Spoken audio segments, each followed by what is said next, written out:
خب نفر بعدی. دخترم به ابوالمالی احترام بذار. اونجا دستگاه باز هست تومن میکشی. یعنی چی زیاده عزیزم؟ همین قدر دیگه. الان کمتر از این بکشی ابوالمالی ناراحت میشه، با همون قهر میکنه، دهنمون رو سرویس میکنه ها. گفته باشم. خیلی خوب، حالا من باهاش صحبت میکنم. ابوالمالی پلیز لور پرایس. یس. چی میگی دخترم؟ بابا ابوالمالی ما خارجه که فارسی نمیفهمه، من باید باهاش انگلیسی صحبت بکنم.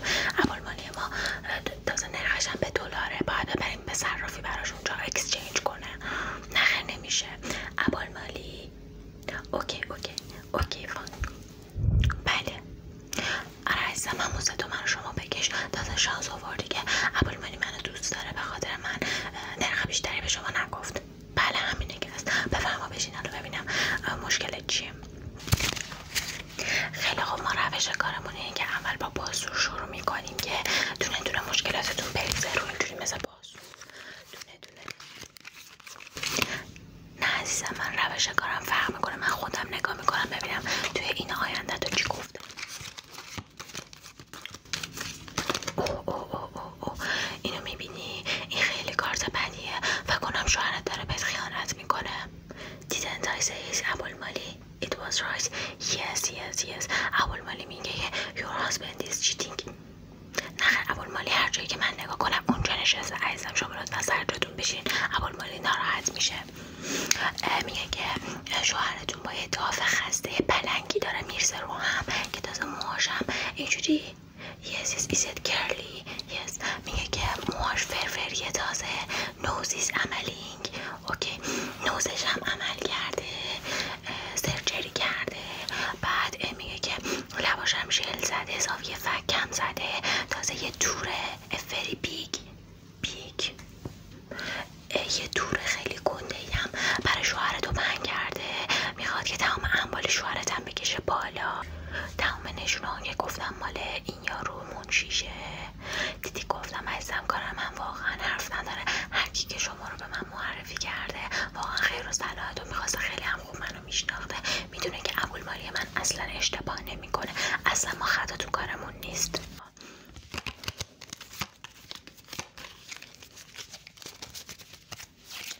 بذار یه دور بر بزنم، شاید بخت تو بهتر باز شد.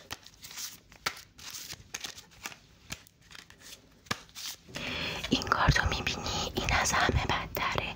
این میگه که تو حامله ای. خود بسترم واقعا حامله ای. شوهرت که خیانت کرده، خودت هم که حامله ای. باید بچه تو شکمت میخوای چی کار کنی حالا؟ این سه تا کارتو که میبینی پشت سر هم اومده یعنی چی؟ یعنی که خواهر و برادرت میخوان سرتو کلاه بذارن، میخوان سر ارث و میراث یا سر یه فامی که میخواین بگیرین سرتو کلاه بزنن. یه کلاه گنده ای هم میخوان سرت بذارن. اینو میبینی کلاهش چقدر گنده است؟ همین دیگه این کلاه رو میخوان بیارن بزنن رو سرتو. میخوان سرت کلاه بزنن، تمام اموال تو رو نه تنها ارث و میراثت هم بکشن بالا. چقدر همه به اموال تو چش دوختن. خیلی پول داری نه؟ مشخصه. سر صدا من داشتی اینجا با ابوالمالی من دعوا میکردی. خیلی خوب، حالا بس ببینم چی کار میتونم برات بکنم. این شاهو میبینی اینجا؟ شاغلی. دیدی گفتم شاغلی. من همه چی رو درست میگم. کارت چیه؟ آنلاین شاپ داری؟ خب عزیزم اون وقت شما آنلاین شاپ داری، شریکم داری؟ عزیزم همینه دیگه، شریکت هم ازت پول میخواد بدزده. دزدیده، سرت کلاه گذاشته. عزیزم تو چرا انقدر پپه‌ای؟ ببخش منظورم اینه که تو چرا انقدر ساده؟ هر کی میرسه یا میخواد سرت کلاه بذاره یا شوهرتو میدزده یا خودتو حامله میکنه یا میخواد مال و اموالتو ببره یا ارث و میراثو ازت بگیره. خب یه ذره تو هم گرگ باشی. این جامعه رو میبینی؟ الان دیگه هیچی مثل سابق نیست. باید یه ذره تو هم گرگ باشی. اینو میبینی؟ 800 میلیون ازت دزدیده. برای اونم یه فکر میکنم عزیزم وقتی اومدی پیش من دیگه نباید نگران هیچی باشی. کلاغه رو میشنوی؟ این کلاغه به من خبر میرسونه. خب عزیزم انشالله که من تمام مشکلات رو تونسته باشم پیش بینی کنم. اگر به لطف خدا و انشالله مشکلاتت حل شد ما بریم سراغ حلال مشکلاتت که پیش منه. البته شما که انقدر دیگه مشکلات داری خب باید یه دور بری بمیری دوباره متولد چی بر ریستارت بشه اینجوری با دعا کارت حل نمیشه. خیلی خوب خیلی خوب عزیزم، این گوی منو که میبینی من میتونم تمام آینده تو از توی این ببینم، یه سری چیزا رو میتونم با این تغییرش بدم، ولی از الان گفته باشم که هزینه نوشتن دعا برای مشکلات جداست کاملا. یعنی من الان یه سری از راه حلاتو توی این میگم، بقیه‌اش هم باید دعا بگیری. قبوله؟ اوکی.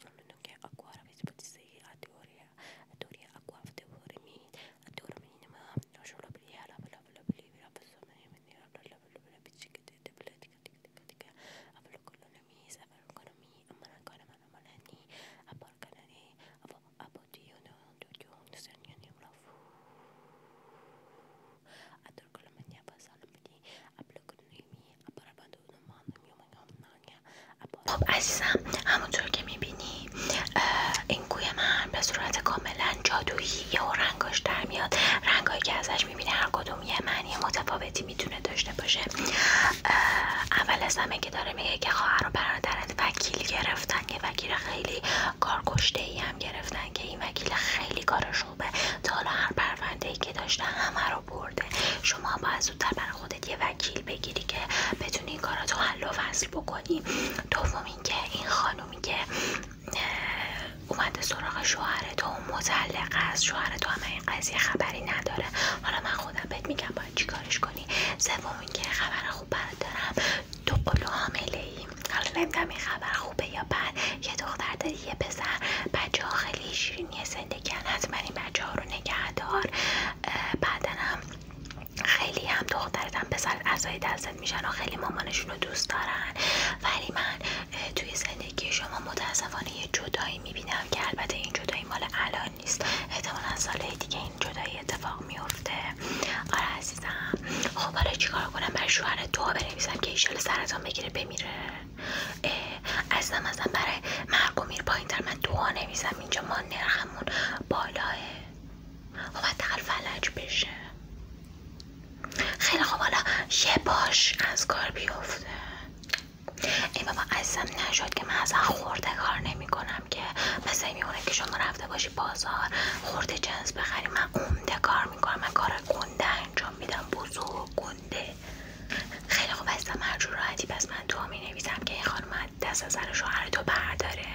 بعدش هم یه سری کارهایی میگم که باید حتما خودت انجام بدی باشه.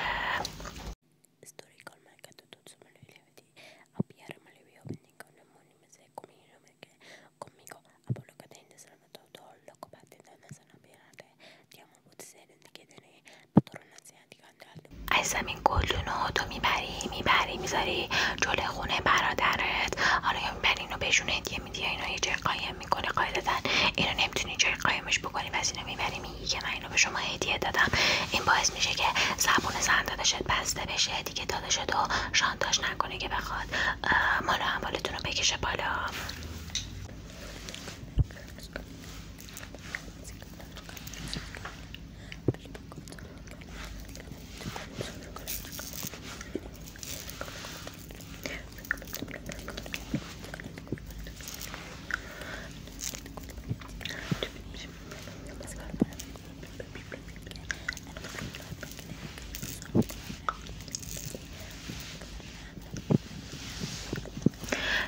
این گردنبند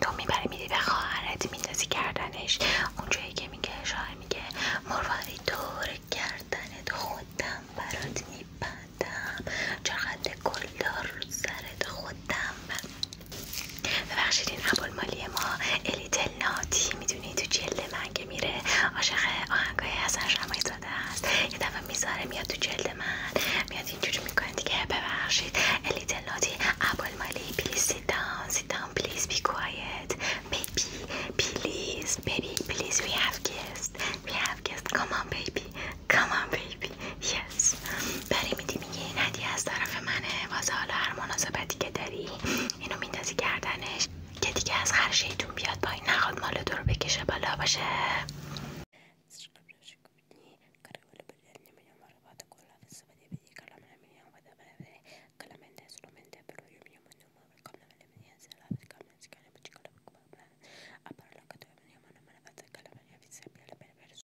خب عزیزم اینو میبینی؟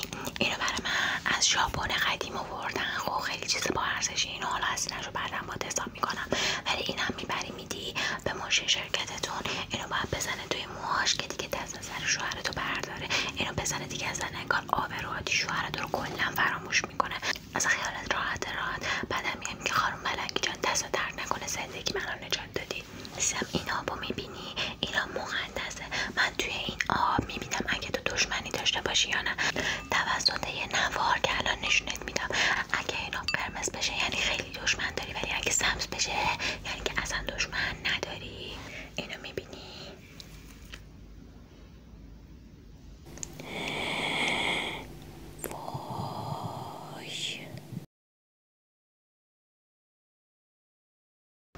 عزیزم حالا من باید یه سری کار رو انجام بدم که این دشمن ها رو از تو دور بکنم. تا فقط چشماتو ببند و نفس عمیق بکش باشه.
Okay, Abul-Mali is saying that everything is okay and don't worry.